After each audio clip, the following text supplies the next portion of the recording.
Mas tem poder em começar. Eu quero ler com você Hebreus, um texto muito forte de Hebreus, capítulo 11, versos 24 a 26. Eu podia ler esse texto todo, ele é um texto muito precioso, mas o capítulo 11, o verso 24 e 26 fala especificamente de um homem. Leia aí comigo. Eu vou ler uma versão bíblica diferente hoje, mas você vai perceber que ela explica-nos a verdade com muita clareza, mas ela é uma paráfrase quase, de uma versão chamada O Livro. Eu não sei se você já leu, mas eu li comparando com mais outras duas versões, está muito claro o entendimento, né? Está tudo muito dentro, e eu gostei muito dessa versão e queria compartilhar com ela hoje com você. Né? Todos os anos eu estou trocando a versão bíblica que eu leio a Bíblia, né? Então, a minha leitura contínua. Né? A proposta aqui, alguém já começou a ler a Bíblia inteira esse ano? Amém. Esse é o ano que nós começamos, né? O mês de janeiro nós estamos bombando, tá tudo... Ninguém está atrasado. Eu já estou atrasado, já tenho que confessar o pecado aqui. Mas eu te desafio a fazer isso. É legal você ler numa outra versão, te traz uma perspectiva nova, uma visão nova, e depois compara um pouco quando você estudar com as versões que você já conhece. Mas vamos lá. A palavra de Deus. Pela fé, vamos ler juntos? Pela fé, o mesmo Moisés, já homem feito, renunciou ao título de filho da filha do faraó, escolhendo antes ser maltratado com o povo de Deus do que, por um tempo limitado, gozar de uma vivência onde reinava o pecado. Preferiu sofrer o desprezo por amor a Cristo, achando que isso era um bem superior às riquezas do Egito. É porque ele tinha em vista a... Muito bem, eu sei que muitos de vocês talvez lembram e conhecem esse texto. Por causa de quem ele foi, Moisés é uma referência muito usada na Bíblia toda, e ele é uma referência usada no livro de Hebreus, né, como outras referências, mas talvez um dos grandes ou maior patriarca, o tipo de Cristo no Antigo Testamento, Moisés, o libertador do povo de Israel, do Egito, né, das garras do faraó.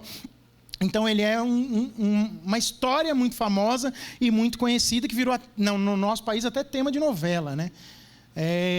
Tem gente que nunca leu a Bíblia, mas sabe a história de Moisés, porque é um homem conhecido, um personagem muito conhecido. E a gente sabe das grandiosidades de Deus na vida de Moisés, sabe tudo que Deus fez através dele para abençoar não só a sua própria vida, mas o povo, para cumprir o propósito por qual aquele homem nasceu. Mas eu queria olhar para você um pouquinho no começo, o que veio antes. Como é que começa essa história? Gloriosa, maravilhosa. Início de ano é tempo da gente planejar, de pegar papel, de escrever alvos, de sonhar coisas. Alguém já fez isso? É tempo de você sentar, pensar no que deu errado, pensar no que deu certo, continuar o que está dando certo, talvez mudar alguma coisa do que está dando errado. Mas muitas vezes a gente não quer nem pensar e pôr alvo. Eu vou colocar como alvo na minha vida em 2022 fazer exercício físico. Mas o ano passado também não deu. Aí o que você faz? Desanima, porque não deu. Eu vou comer melhor. Mas não consegue, aí não deu. Faz duas. Eu vou ler a Bíblia inteira, é um alvo. Mas aí passou 3, 4, 5 semanas e para. E por que você frustrou-se no passado? Você fica com dificuldade de estabelecer algum alvo. Alguém já se sentiu assim? Você fica frustrado com o que você planejou e não conseguiu, e aí você não tem forças mais para fazer as mesmas coisas, talvez de uma forma diferente, ou para tentar alguma coisa nova, de forma nova. Por quê? Porque você está com a mente atacada. Eu não vou conseguir de novo, não vai dar, é melhor deixar assim mesmo, e você esmurece. Eu posso confessar para você que às vezes eu quis... aliás, às vezes eu não estabeleci algum alvo sobre alguma coisa específica, ou para a minha vida, ou para o grupo que eu liderava, porque eu estava frustrado. E o que você pensa nessa hora? Bom, se eu fizer isso tudo de novo, vai chegar no fim do período, e eu vou ver que eu estou ruim, que eu não fiz de novo, e isso está gerando uma tristeza. No final das contas, o que você não quer? Sentir a tristeza do fracasso. Não é verdade?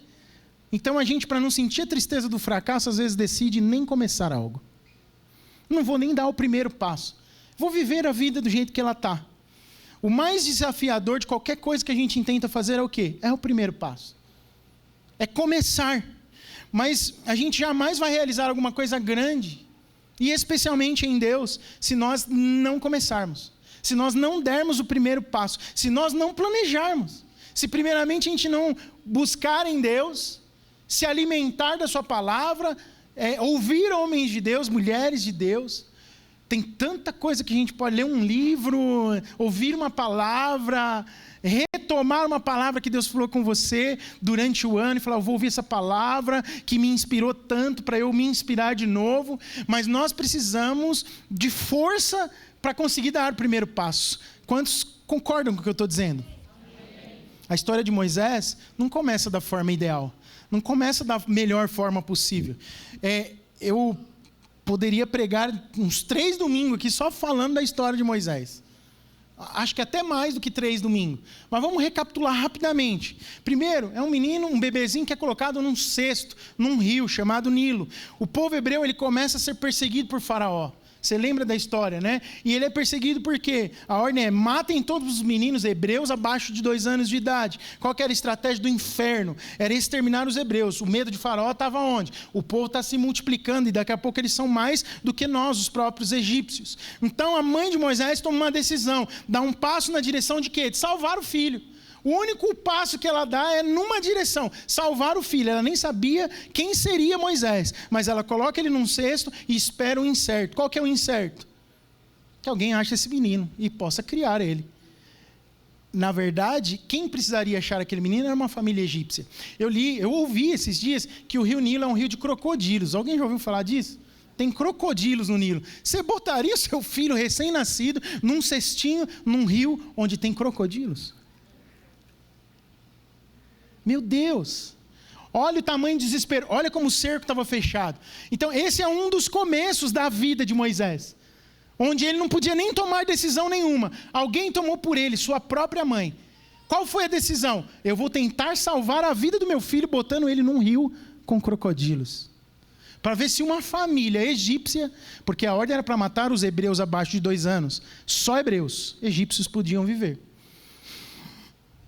E a expectativa, ela mais do que é suprida. Não é uma família egípcia que encontra o cesto com o bebê.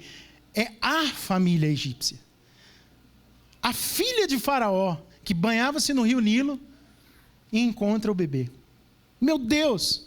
Então ele é criado no palácio, e a gente sabe toda a história, né? Instruído no palácio, com toda a regalia, se torna um homem adulto, e um dia já adulto, ele tem que fugir do Egito, porque ele mata um egípcio que afligia um hebreu. Numa contenda entre um egípcio e um hebreu, Moisés vê aquilo, e ele mata um egípcio. Eu lembro, quando eu falo dessa parte da vida dele, eu lembro de uma palavra que eu ouvi em 2005. Tem palavras que nos inspiram a vida inteira. Num evento que era liderado pelo pastor Bill Hybels, o pastor Jonas estava comigo, a gente estava num outro prédio de igreja, um lugar longe daqui, eu ouvi aquela palavra. Esse foi um momento de descontentamento santo de Moisés. Aquilo incomodou Moisés. Ele falou assim, o povo hebreu, o meu povo, está sendo afligido pelo povo egípcio. Só que ele faz uma coisa maluca, vai lá e mata o egípcio, tem que fugir. Ele já adulto, então foge do Egito, porque ele passa a ser procurado por assassinato. Deus encontra Moisés na sarça ardente, fala com ele, diz que ele vai ser o libertador dos hebreus, manda ele voltar para o Egito e libertar o povo. Moisés volta. Então a gente vê um homem que está sendo procurado por assassinato num lugar, imagina, você é procurado por assassinato no Brasil e tem que voltar para aquele lugar onde você havia cometido o crime. Você está com a cara de procurado, mas você tem que voltar na fronteira. Quem já passou por uma fronteira sabe que deve ter dado frio na barriga dele. Deus fala, volta para lá, cara. Volta para lá. Mas mais do que isso, Deus faz milagres incríveis, né? Deus transforma o cajado dele em serpente, depois a serpente em cajado. Deus manda 10 pragas. Deus tira a água da rocha pelo toque da vara de Moisés na água. Deus envia maná. Deus transforma a água amarga em doce. Deus envia codornizes no deserto, dá carne para o povo comer. Quanto milagre! Moisés conduz o povo por quase 40 anos no deserto. Eles chegam, vêm à terra prometida. Moisés, por um particular, não entra, não pisa na terra, mas conduz o povo até ali. Ele foi o libertador, aquele que promoveu uma grande obra. Mas será que a mãe dele imaginava que ele seria esse cara quando ela botou o menininho lá no cesto?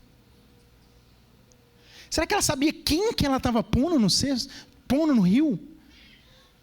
Ela só sabia de uma coisa: eu preciso salvar meu filho. Às vezes a gente começa coisas que a gente não faz ideia aonde vai terminar. Mas o que a gente tem que fazer é o que precisa ser feito, mandado por Deus. No caso de uma mãe, é salvar a vida do filho. Eu não sei o que você tem como missão no dia presente, mas eu posso dizer para você uma coisa com muita ousadia do céu. Talvez aquilo que você está fazendo e você não enxerga aonde vai dar, pode te surpreender daqui a alguns anos. A mãe de Moisés não sabia com quem que ela estava lidando. Vejam só, tinha muita coisa espetacular que aconteceu na vida dele. Mas o início foi completamente improvável. Foi o mais improvável possível. Era o início daquele menininho posto no rio e o início daquele homem temeroso, procurado, que tinha que voltar e falar com Faraó, falar com o próprio rei, mandado por Deus. E debaixo desse prisma, desse entendimento, dessa história, de que nem tudo começa da forma mais ideal possível. Diga comigo, nem tudo começa da forma mais ideal possível. A gente pode extrair algumas lições. Começar independente das circunstâncias deve ser a minha e a sua atitude. Além da sua mãe, que tem que tomar uma atitude louca para salvar o filho, ele volta diante de uma circunstância completamente improvável, volta para onde está sendo procurado, para libertar o povo. O seu coração devia estar temeroso. A vida de Moisés não estava fácil. Estava fácil? Estava tranquilo começar alguma coisa que Deus tinha mandado ele fazer? Não estava fácil. Mas a despeito das dificuldades, existe poder em começar algo em Deus, como eu falei para você no início. E eu quero falar de 3 coisas, são 3 pontos, sem subpontos. 3 coisas que são importantes para você ter poder quando começa algo em alguma coisa. Eu quero ler com você Êxodo 3, do verso 10 até o verso 12. Veja aí comigo, Êxodo, capítulo 3. Versos 9, 11 e 12. 9, 10, 11 e 12. Diz assim: mas eu não sou a pessoa indicada para tal. Perdão, eu já passei um pouco para frente. Um pouquinho antes. Assim, vou enviar-te a Faraó para que lhes peça que te deixe levar o meu povo fora do Egito. Mas eu não sou a pessoa indicada para tal, exclamou Moisés. Deus insistiu: eu estarei seguramente contigo, e a prova de que sou eu próprio quem te envia será o seguinte: quando tiveres levado o meu povo para fora do Egito, havereis de adorar a Deus aqui mesmo, nesta montanha. Olha só, Deus diz para Moisés, vou voltar lá no começo, se puder botar o texto aí para mim, eu agradeço. Assim, vou enviar-te a Faraó para que lhe peças que deixe levar o meu povo para fora do Egito. Deus diz isso claramente para Moisés. Vou te enviar para Faraó, para você dizer para ele, pedir ao Faraó que deixe o meu povo ir embora do Egito. E aí o que Moisés fala? Mas eu não sou a pessoa indicada para tal. Tem uma exclamação aí. Continua o texto. Exclamou Moisés. Moisés olhou para Deus. Moisés, ouvindo a voz de Deus, diz: Deus, eu não sou a pessoa indicada para essa tarefa. O senhor pirou? Está doido? Eu não sou a pessoa que pode fazer isso que o senhor está pedindo. Eu estou procurado. Eu matei um egípcio. Eu estou aqui de boa. Eu estou aqui com meu sogro. Estou aqui com minha família. O que o senhor está querendo? Não é possível. Mas o que acontece na sequência do texto? Deus insistiu. Diga comigo, Deus insistiu. Deus é um Deus que insiste conosco. Deus é um Deus que quando traça um plano, Ele tem um plano a meu respeito e a seu respeito. O amor, a misericórdia infindável dEle, a sua graça infindável insiste. Você pisa na bola às vezes, eu piso na bola às vezes, eu ando errante, no meu coração se desvia para motivações que não são as motivações corretas em Deus. Nós caminhamos às vezes em passos tortos, não estamos alinhados perfeitamente com a vontade de Deus, e Deus retoma. Assim como Moisés tinha saído, estava completamente desligado do propósito central da sua vida, que era libertar o povo de Israel. Às vezes nós estamos assim, passou 1, 2, 3, 10 anos, e nós temos um propósito que martela na nossa cabeça o tempo todo, e chega um dia que Deus nos encontra na sarça e fala: filho, filha, você precisa ir lá fazer aquilo por qual você foi criado para ser feito. E você olha para Deus e fala: Deus, já pirou? Não dá, olha a minha condição, olha o que eu estou fazendo, olha quem sou eu. Mas Deus insiste. Será que Moisés era o homem certo? Ele era o mais indicado?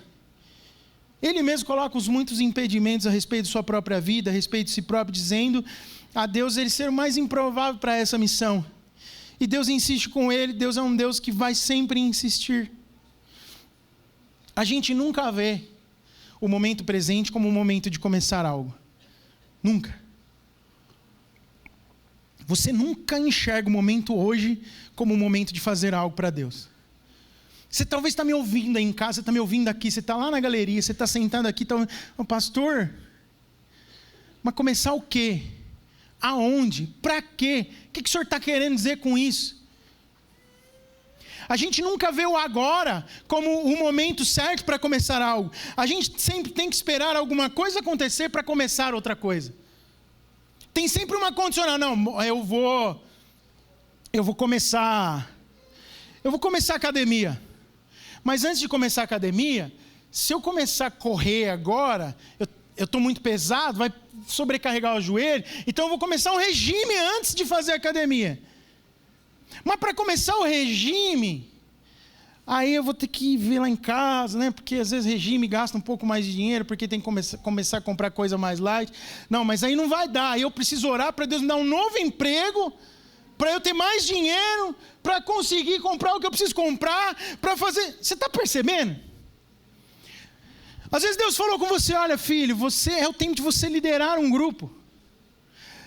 Mas para liderar um grupo, uma célula, ou liderar um ministério, ou começar a discipular alguém, eu preciso orar mais, então tem que ter mais tempo de jejum, e aí você começa a colocar condicionais, você começa a colocar aquilo que de fato você precisa fazer, como a última tarefa de uma lista enorme de coisas que precisam acontecer antes. Mas Deus encontra Moisés numa condição assim, colocando um monte de problema antes do que necessariamente tinha que ser feito por ele. E Deus fala para ele: não, você não tem que fazer esse monte de coisa, você tem que fazer o que precisa ser feito.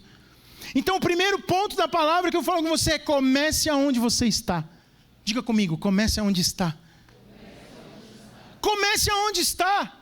Comece do jeito que a vida está.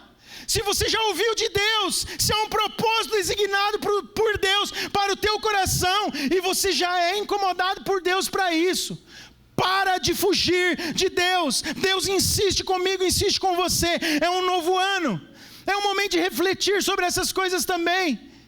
Tem poder em começar algo, mas quando você pisar e começar a fazer aquilo que precisa ser feito, que você sabe que Deus falou para você fazer, em humildade, no Senhor, ouvindo a voz de Deus, sendo orientado pelos seus líderes, recebendo de Deus aquilo que Deus tem te dado por meio daqueles que têm servido você, certamente o poder virá.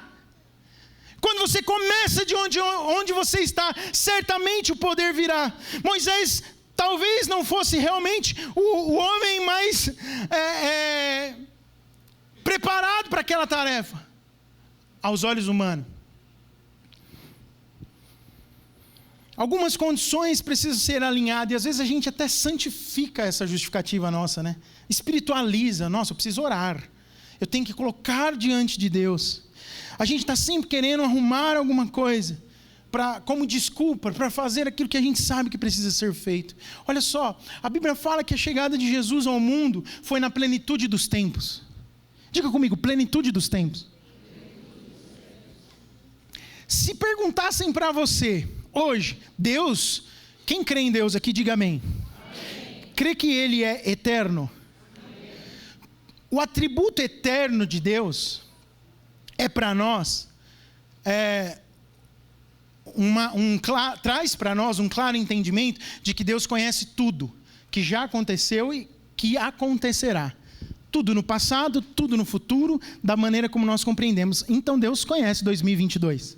Deus sabia da pandemia, Deus sabia do Instagram, da internet, Deus sabia do primeiro computador, Deus sabia que o Bill Gates ia criar um sistema lá chamado Windows, depois vinha Steve Jobs com a Apple, e Deus sabia de tudo isso. Sim ou não?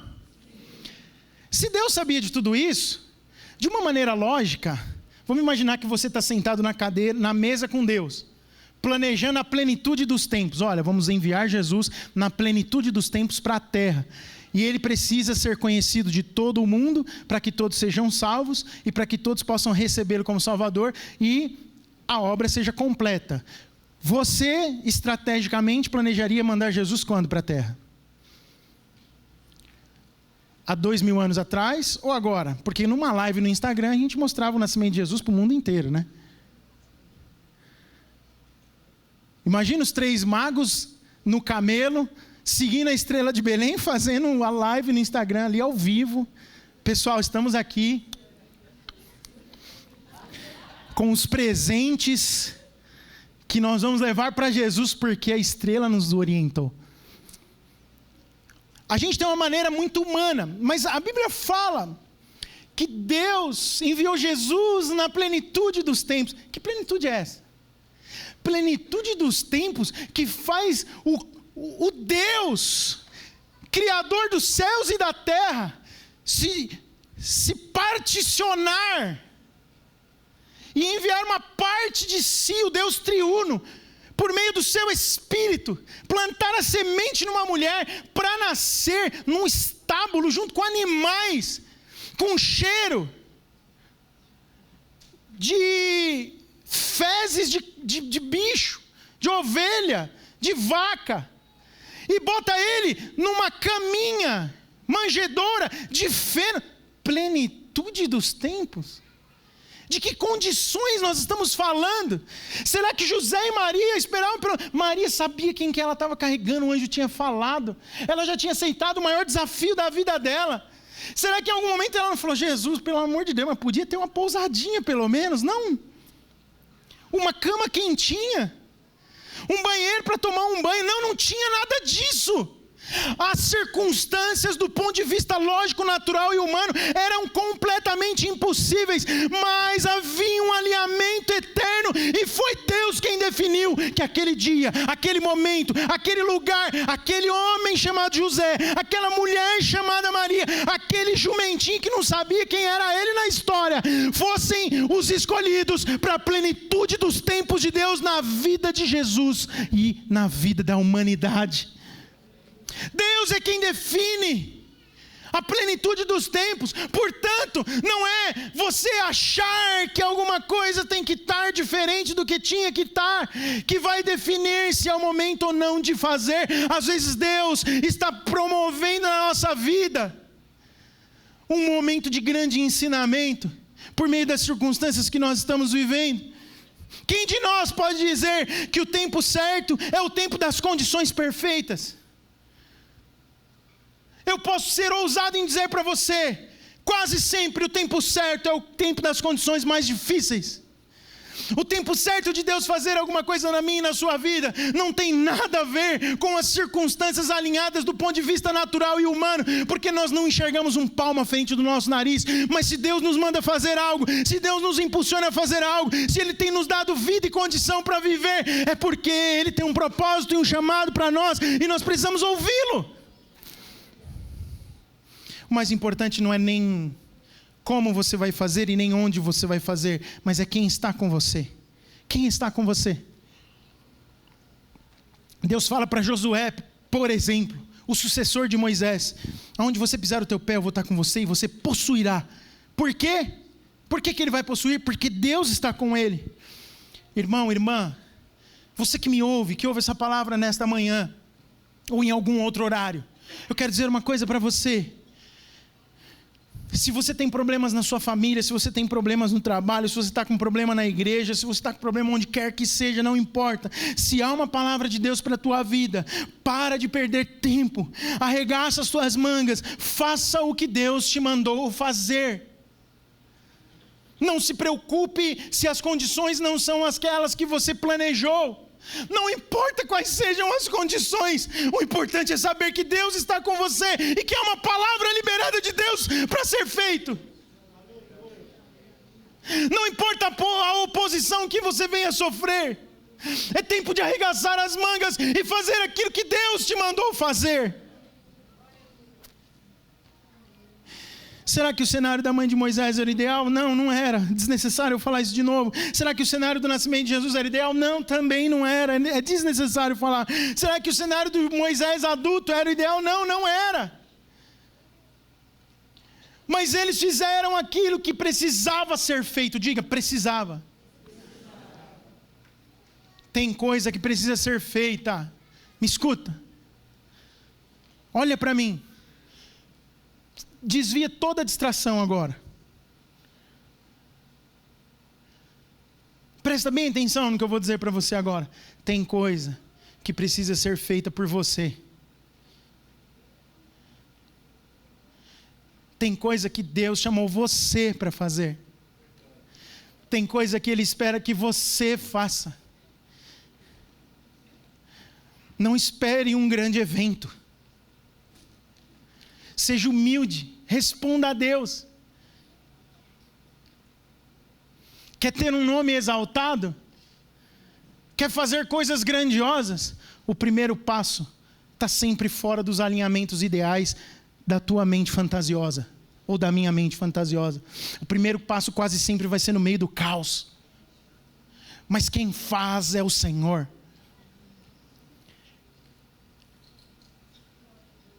Quer ter um nome grandioso? Tira isso do teu coração. Porque Jesus, que tem um nome que é sobre todo nome, nunca teve por usurpação ter o que tem. Fez porque foi obediente e foi contra também todas as condições ideais que talvez alguém pudesse planejar. Mas Ele fez o que tinha que ser feito. Nós precisamos fazer o que tem que ser feito. Eu quero dizer uma coisa com muito temor para você. A conversa de Deus com você hoje e comigo é muito séria. É séria. Se você não faz aquilo que você precisa fazer, Deus vai precisar colocar outra pessoa para fazer o que você tinha que fazer. E sabe o que vai acontecer? Você vai chegar um dia diante de Deus. E esse julgamento não é para a tua salvação. Não tem a ver com se você vai para o inferno ou se você vai para a eternidade com o Senhor, para o céu, para ficar claro, né? Para ficar bem desenhada a situação. Não! Você sabe que esse julgamento às vezes me traz mais preocupação? Porque eu sou muito seguro da minha salvação. Alguém aqui é seguro da salvação? Eu sou seguro que sou salvo em Jesus. Mas imagina se eu olhar nos olhos de Jesus e Ele falar assim, por que você não fez aquilo lá? Você lembra que lá no dia 9 de janeiro de 2022 o pastor estava pregando uma palavra que eu mandei ele pregar e bateu no teu coração e você não fez o que tinha que fazer? Mas o que? Aquilo que Deus está falando com você agora. O que você vai responder para o Senhor? A conversa de Deus é muito séria comigo e com você nessa manhã. Tem algo que precisa ser feito. Não que eu e você sejamos imprescindíveis, né? Alguma coisa não vai acontecer da mesma forma, porque se uma pessoa, se eu estou fazendo uma coisa, o Heitor pode fazer a mesma coisa, com mais ou com menos qualidade, excelência, ou de uma outra forma, mas chega no final, conclui, fazer, sei lá, churrasco. No final todo mundo come churrasco, o meu vai ser de um jeito, o dele vai ser de outro, e ele cozinha bem melhor que eu. Muito melhor. Aliás, ele cozinha, eu não. Eu só faço churrasco. No final tem comida, o povo come, tudo ok. Mas foi feito de uma maneira diferente. Deus te criou de uma maneira única para fazer algo único e que vai marcar as pessoas de uma maneira única. Só que você precisa fazer. Se você não fizer, sabe o que vai acontecer? Outro vai fazer. Porque Deus não vai deixar faltar a comida para quem precisa comer. Sim ou não? Porque Deus ama uma família. mas você vai ter perdido a oportunidade de fazer algo que Deus te chamou para fazer. Portanto, se tem algo que você sabe que precisa fazer em Deus, começa onde está. Segundo, usa o que tem. Êxodo 4, 1 e 2 diz assim: então Moisés disse: eles não vão acreditar em mim, nem fazer o que lhes disser. Vão antes dizer-me: o Senhor nunca te apareceu. O que é isso que tem em tua mão? Pergunta o Senhor. Uma vara de pastor. Segundo ponto, use aquilo que tem. Primeiro, comece onde está. Segundo, use o que tem. Diga, use o que tem. Quando Deus aparece para Moisés, ele está pastoreando ovelhas do seu sogro, ele está com um cajado, com uma vara na mão, para apacentar as ovelhas. E Deus, respondendo à indagação de Moisés, diz: o que é que você tem nas suas mãos? A pergunta de Moisés é muito lógica. Olha como começa o texto que eu li agora. Moisés disse: eles não vão acreditar em mim, nem fazer o que eu lhes disser. Não é lógico? Lógico que é lógico. Não faz nenhum sentido, Deus, eu ir lá agora, falar com o faraó, falar com o povo hebreu: olha, eu vim para ser o libertador, e eu vou falar com o faraó para libertar. Não tem lógica isso. Moisés estava dizendo, em outras palavras: minha vida não tem credibilidade, eu não tenho os atributos necessários para o que o Senhor está me pedindo, é loucura, não faz sentido, Deus. Cá para nós, irmãos, o que Moisés está dizendo para Deus faz sentido, sim ou não? Do ponto de vista lógico, faz sentido. Mas Deus responde de um jeito evasivo, né? Deus, é que nem a gente conversando com os nossos filhos às vezes. Moisés fala assim: eles não vão acreditar no que eu estou falando. Aí Deus pega e olha para ele e fala assim: o que você tem na mão, Moisés? Lembrei do Henrique, quando era pequenininho, ele falava: o que você disse? Você falava alguma coisa para ele: Henrique, pega aquele tênis ali, tira do meio da sala e vai guardar no armário. Aí ele estava brincando com os brinquedinhos dele, e ele olhava assim: o que você disse? E ele emendava: o que você falou, pai? Parece que Deus fez isso com Moisés. Ô Moisés, o que você tem na mão? E aí Moisés olha e fala: eu tenho uma vara. A vara, irmãos, o cajado, além de óbvio, né, que era para cuidar de ovelhas, a vara serve para apacentar e guiar as ovelhas. Ele era um símbolo do que Moisés havia deixado, perdido, como a gente leu em Hebreus. Você lembra do texto de Hebreus? Ele deixou o privilégio temporário de viver debaixo, no palácio de Faraó, com a filha de Faraó, sendo filho da filha de Faraó. Uma forma, né, da Bíblia dizer que ele não era um filho de sangue legítimo, ele era filho da filha de Faraó. Não era neto de Faraó, a linhagem dele era outra.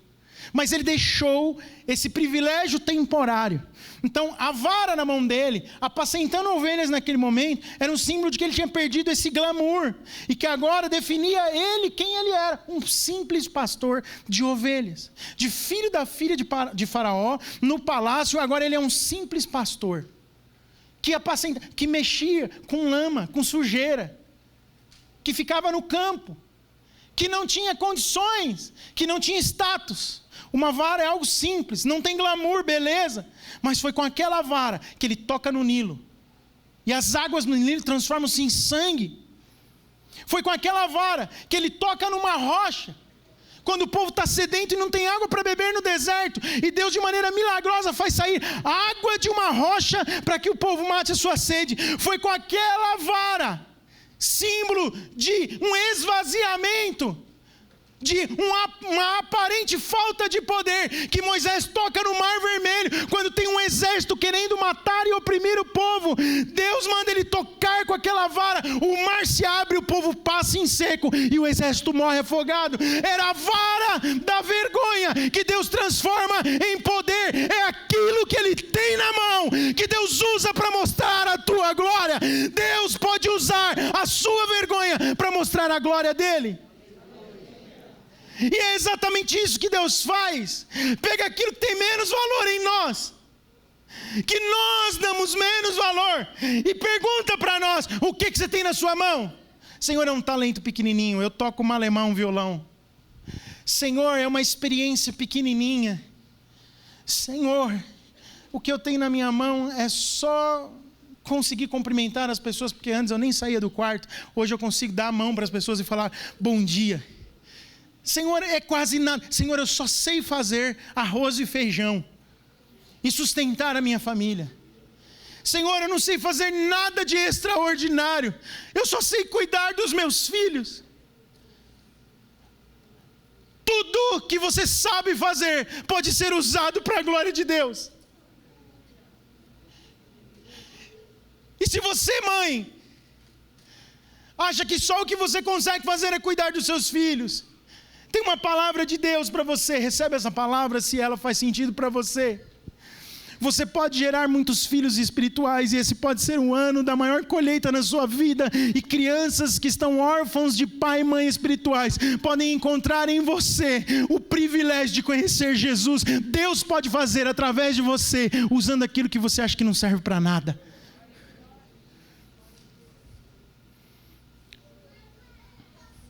Moisés tinha uma vara, o que você tem? Aquele momento, esse símbolo da insuficiência de alguém, que era a vara de Moisés, era um símbolo de uma insuficiência diante de uma missão impossível. Às vezes nós nos deparamos com essas missões impossíveis. Preste atenção, irmãos. Deus não dá a Moisés uma bomba atômica. Deus não chama Moisés e fala, vou te dar um exército. Deus não chama Moisés e fala, tem um exército para você invadir o Egito. Deus dá uma vara, aliás, Deus não dá. Deus fala, o que é que você tem na mão? É uma vara. Não era nem um sabre de luz, né? Não podia fazer nada com aquilo, às vistas dele.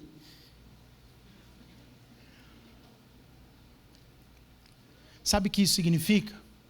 Que muitas vezes você não está fazendo alguma coisa que você tem que fazer. E pior, você amaldiçoa o que tem. Você não bendiz o que tem. Eu quero dizer para você, não amaldiçoe o que você tem. Não amaldiçoe a sua família, os seus filhos, o seu marido, a sua esposa, sua formação, seus recursos, as suas habilidades, aquilo que Deus te deu tem valor. Mas eu não falo como pastor, mas eu não toco como o músico, o XPTO, mas eu não consigo cumprimentar as pessoas, eu não consigo fazer aquilo que fulano faz, mas você faz em alguma medida. Não amaldiçoe aquilo que você já tem. Não amaldiçoe as pessoas que Deus te deu. Não amaldiçoe o emprego que Deus te deu. Não amaldiçoe as suas habilidades. Use aquilo que Deus te deu para a glória dEle. A tua oração tem muito poder. Você sabe que eu falo isso constantemente há muitos anos já. Se você não tem por onde começar, comece orando. Você nem sabe o que tem. Ore e Deus vai te dizer. Eu preciso de mais 10 minutos. Posso continuar? Amém? Amém mesmo? Amém. Senão eu paro por aqui. Posso continuar mais 10 minutos? Amém. A tua oração pode mover montanhas. A tua oração toca o sobrenatural. A tua oração pode ultrapassar gerações. E mesmo que a gente viva um momento em que na igreja parece entrar num pensamento humanista. Que pensamento, pastor, humanista? É um pensamento humanista, ele tem o seu perigo, mas ele tem algum sentido, sim, eu reconheço que ele tem algum sentido. Qual é o pensamento? Olha, não adianta ficar só orando, porque se você só orar e não fizer alguma coisa, Deus não faz nada. Certo? Algumas pessoas acham que a oração não tem tanto valor assim. O que tem valor mesmo é botar a mão no arado e fazer. É botar a mão e sair fazendo. Então a gente vê um tempo da igreja, né? A gente tem ouvido falar, não sei se você já ouviu falar disso, de um evangelho coach. O que é isso, né? O coach é uma ferramenta de desenvolvimento pessoal. Ok, está tudo bem. Que te incita a fazer coisas para que você cresça e se desenvolva. E está tudo ok para mim, não tem problema nenhum. O problema é que nós não podemos confundir isso com o evangelho. É em substituição. Então, uma coisa é desenvolvimento pessoal, humano, e a outra coisa é o que o evangelho faz por você. E o evangelho, o que ele faz é insubstituível, não dá. Não tem como substituir. Não, você não vai conseguir fazer e cumprir o propósito de Deus na sua vida por uma iniciativa própria e pelo seu próprio esforço, acordando mais cedo, escalando uma montanha de forma literal. atravessando o mar, nadando. Não, não é desse jeito. Você vai cumprir o propósito de Deus, colocando diante de Deus a sua vida, e se tiver que escalar uma montanha, Ele vai te levar a escalar a montanha, mas você vai perceber isso em oração e em Deus. Sim ou não? Quantos me entendem? Os irmãos me entendem? Oração é insubstituível, então. Orar pode fazer algo sobrenatural. Nós não podemos fazer nada sem orar. Pegue o que você tem e ore. Porque a oração que a gente faz, as nossas conversas com Deus, ultrapassam gerações. Você acha que a mãe de Moisés botou ele naquele rio, num cestinho, e ela não pediu a Deus que o guardasse? Ela orou e pediu: Deus, por favor, direciona esse rio e leva o meu filho onde que o Senhor tem que levar. No fim das contas, quem que cria o menino? Deus é poderoso para responder às nossas orações, para além daquilo que nós pedimos. Mas as nossas orações, elas reverberam, às vezes por gerações. Orações que você faz hoje, pode tocar o mundo, até depois que você morrer e não estiver mais na terra. Nossa, pastor, que coisa maluca. É mesmo? É mesmo. Como eu disse no início, tem coisa que você vai fazer hoje que você não vai ver em vida o resultado final. Deus está te fazendo plantar sementes que às vezes você não vai nem conseguir enxergar o resultado final dela aqui. Olhe para a sua própria vida. Tem gente que orou por você que nem está aqui mais, e que orou pela tua salvação, e que orou pela tua saúde, que orou por você. As nossas orações são sementes espirituais que estão reverberando no mundo espiritual, e Deus não deixa a oração de um justo voltar vazia. Pastor, tem base bíblica para dizer isso? Tem um monte de base bíblica. Eu me lembro aqui de João 17. João 17 é Jesus fazendo oração sacerdotal. Ele ora por mim e por você. Jesus estava a ponto Jesus já tinha morrido? Não, estava prestes a morrer. João 17. Mas ele ora e fala: Pai, abençoa os teus filhos, aqueles que virão a crer no meu nome, por meio desses discípulos que eu plantei sementes de vida. Depois leia lá, João capítulo 17, você vai entender o que eu estou falando. Jesus orou por mim e por você. Ele já tinha morrido quando você nasceu, sim ou não? E você é resultado da oração de Jesus.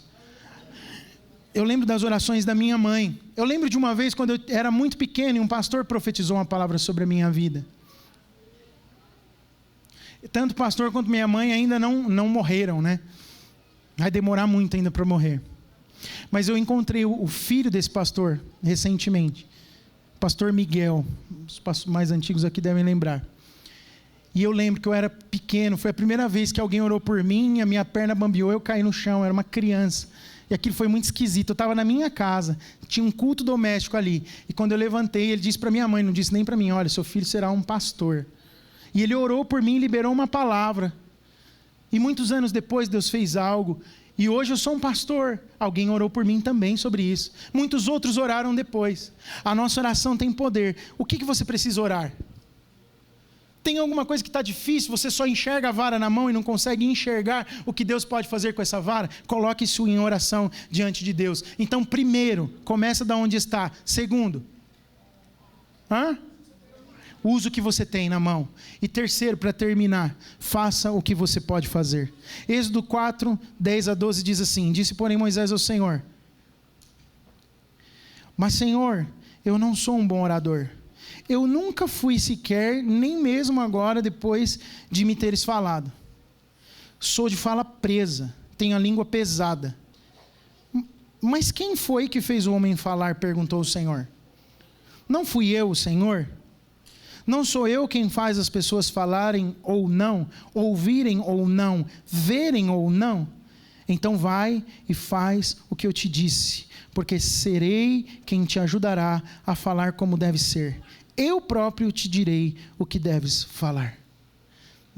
Moisés fala: Senhor, eu não sei nem falar. Alguns dizem, né, que Moisés era gago, né? Travava, ele fala: tem a língua presa aqui no texto. Eu sou enroscado para falar. Tem alguém que se sente assim às vezes? Para falar em público, para falar imagina, falar com o faraó e depois falar para todo o povo. Senhor, não dá. Aí Deus pega e fala para ele assim: mas não foi eu quem dei a fala para quem fala?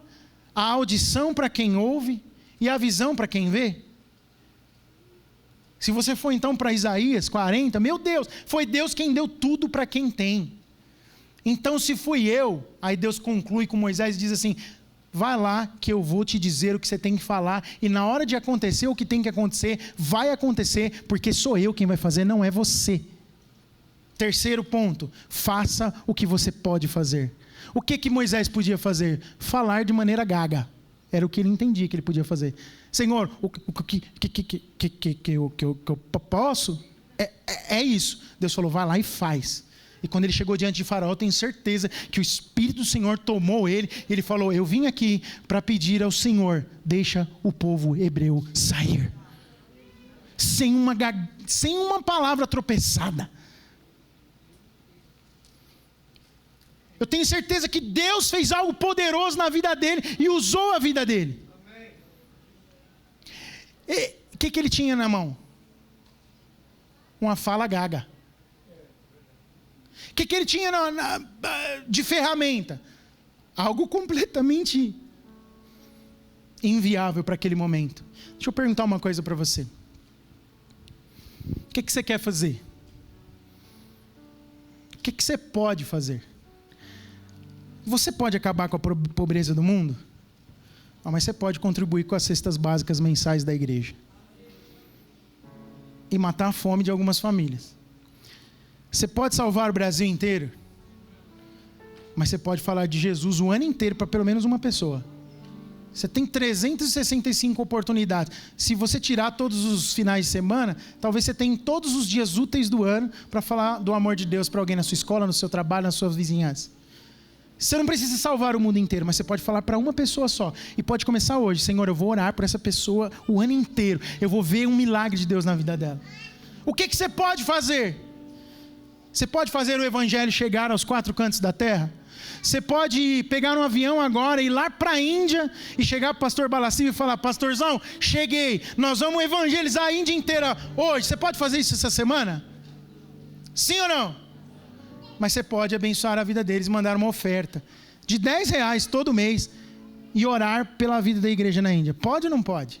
Quem pode fazer isso? Levanta a mão, deixa eu ver. Então, quem está dizendo que pode é você, não sou eu. Aí depois você resolve com Deus, tá bom? Só para te ajudar, a gente tem um grupo no WhatsApp de irmãos. Não é uma coisa que a gente faz tirando recursos do caixa da igreja. São irmãos que mensalmente enviam uma oferta para a Índia, para abençoar o pastor Balaciva. Então já tem gente aqui tocando nações por meio de uma oferta simples. Você sabe o que vira R$50 lá na Índia? Menos de $10. Uns 7,5 por causa das taxas, assim. $7. Sabe quanto uma família de 4 pessoas lá precisam para comer por dia? O básico é para não morrer de fome, $4. $1 por dia por pessoa. Se você ofertar R$50 por mês, você está alimentando quase que 2 famílias por dia. É comida de 2 dias. De 2 dias de uma família ou de um dia de 2. Você pode dirigir o louvor domingo que vem aqui? Pegar o microfone e cantar e... Não, talvez você não possa fazer isso, mas você pode chegar para os irmãos que cuidam aqui. Irmãos, eu posso ajudar vocês a montar e desmontar as coisas aqui? Eu posso ajudar aí. Tem uma coisa para eu fazer no som? Eu percebo que os irmãos saem depois, chegam antes. Você pode talvez... Você não sabe tocar bateria, como Samuel, como Gabriel. Mas você pode chegar aqui e falar, Samuel, posso te ajudar aqui, cara? Eu quero servir. Mas não é porque você quer ser o baterista, é só porque você quer servir. Você pode fazer muita coisa. Você pode comprar cadeiras estofadas para nós, para a partir do domingo que vem a gente sentar mais confortável e quando o pastor passar do horário, você ficar mais à vontade? Alguém que pode comprar 400 cadeiras estofadas? Levanta a mão, deixa eu ver. Ninguém. Mas você pode chegar meia hora antes e ajudar a organizar as cadeiras que a gente tem para que as pessoas possam sentar e ter o máximo de conforto que a gente pode ter aqui dentro. E pegar o lixo que está no chão e organizar e passar um pano se for preciso. e organizar o prédio para que outras pessoas possam chegar e novas pessoas cheguem e recebam da palavra de Deus por meio do ambiente que você ajudou a preparar? Você pode fazer essa segunda tarefa? Alguém pode aqui? Deixa eu ver, levanta a mão, deixa eu ver se pode. Engraçado, tem gente que não pode, né? Eu preciso orar por você então, porque não cai o braço, hein? Você pode não saber tocar um instrumento, você pode não saber cantar, você pode não ter muitas posses e muitos recursos, mas você pode fazer muita coisa que tocam em coisas grandes, que tocam em coisas maiores do que você pode fazer. E quando você der o primeiro passo, Deus pode ampliar. Nunca meça o tamanho da obra que Deus tem na sua vida olhando somente para o primeiro passo que você dá. Deus pode fazer coisas grandes. Se você é aquele que oferta R$10 todos os meses na Índia hoje, você talvez pode ser o missionário ou a missionária que Deus vai colocar um dia lá para fazer uma cruzada para milhares e milagres acontecerem e o poder de Deus agirem ali. Mas e se isso nunca acontecer? Um dia você vai chegar lá no céu, Jesus Cristo vai olhar para você e você vai receber dele galardão, porque você fez o que era para ser feito no tempo que era oportuno fazer. Alguém recebe essa palavra? Diga amém. Eu queria que você meditasse nessa palavra janeiro inteiro, cada minuto, cada hora. E durante todo o ano isso reverberasse no seu coração. E se tem uma coisa que eu vou fazer por você que me ouve hoje, você que é membro dessa igreja, é orar para que essa palavra incomode você a cada dia. Fique de pé no seu lugar, eu quero orar com você.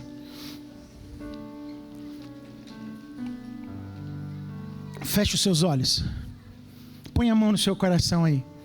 Você que está em casa me ouvindo também. Pai, em nome de Jesus eu oro pela igreja do Senhor. Senhor, não importa a estação que estamos vivendo, não importa o que temos na nossa mão, e não importa o que podemos fazer, mas há poder em começar. Há poder em começar aonde estamos, com o que temos e com o que podemos fazer. E em nome de Jesus, eu libero uma palavra de vida agora, sobre a mão, sobre a mente, sobre os pés, sobre a vida de cada irmão e cada irmã que me ouve nesta hora. Essa não é uma palavra de condenação, mas essa é uma palavra de vida e inspiração. Aqueles que ouvem a palavra do Senhor nesta hora e a recebem também poder para fazer neste tempo, com o que tem nas mãos, aquilo que pode fazer, porque certamente o Senhor liberará poder do céu, e 2022 será um ano em que nós veremos a manifestação do poder e da glória de Deus nas células, nas famílias, na igreja, nos cultos, nos ministérios. Nós veremos um grande mover de Deus em cada lugar onde vier um obreiro, uma obreira, um voluntário, um homem, uma mulher de Deus, um jovem, um adolescente, um adulto, fazendo algo para a glória de Deus, por menor que seja. Eu quero em nome de Jesus profetizar, será o ano mais missionário da nossa vida, será o ano de maior salvação da nossa vida como igreja, será o ano de maior voluntariado, será o ano de maior provisão financeira, será um ano onde o Senhor abrirá as maiores portas de emprego, de estudo, e será um ano onde nós veremos os maiores testemunhos de transformação de famílias, pessoas sendo libertas das drogas, relacionamentos sendo restaurados, casamentos destruídos sendo reconstruídos pelo poder de Deus, filhos que estão desenganados na mente dos pais, perdidos nas drogas, perdidos no crime, perdidos no mundo. Nós veremos a transformação, porque os Moisés dessa geração, os homens e as mulheres de Deus, não olharão para si, mas tomarão em suas mãos aquilo que Deus já deu e farão o que precisa ser feito para esse tempo. Senhor, libera poder. Diga comigo, poder. Senhor, libera poder. Se você quer poder para fazer o que precisa ser feito, levante a sua mão agora.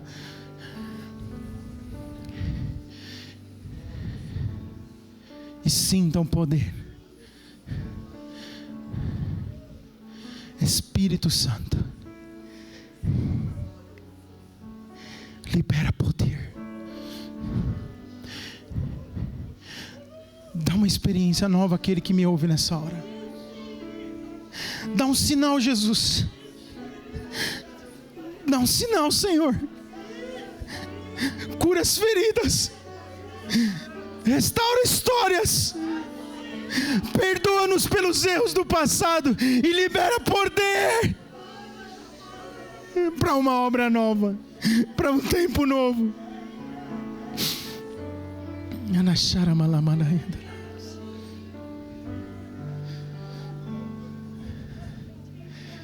Em nome de Jesus. Receba poder. Receba poder. Para começar,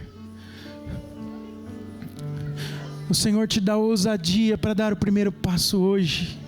O Senhor te dá ousadia para dar o primeiro passo. E você vai ver poder fluindo quando você der o primeiro passo. Você recebe hoje só uma porção pequena de poder, mas que para você é grande, para dar o primeiro passo. E quando você der o primeiro passo, coisas grandes o Senhor fará. Receba poder. Tenha uma semana abençoada. Seja usado e usada por Deus no campo missionário que Ele te envia. Em nome de Jesus eu te abençoo. Amém e amém. Você pode aplaudir Jesus junto comigo?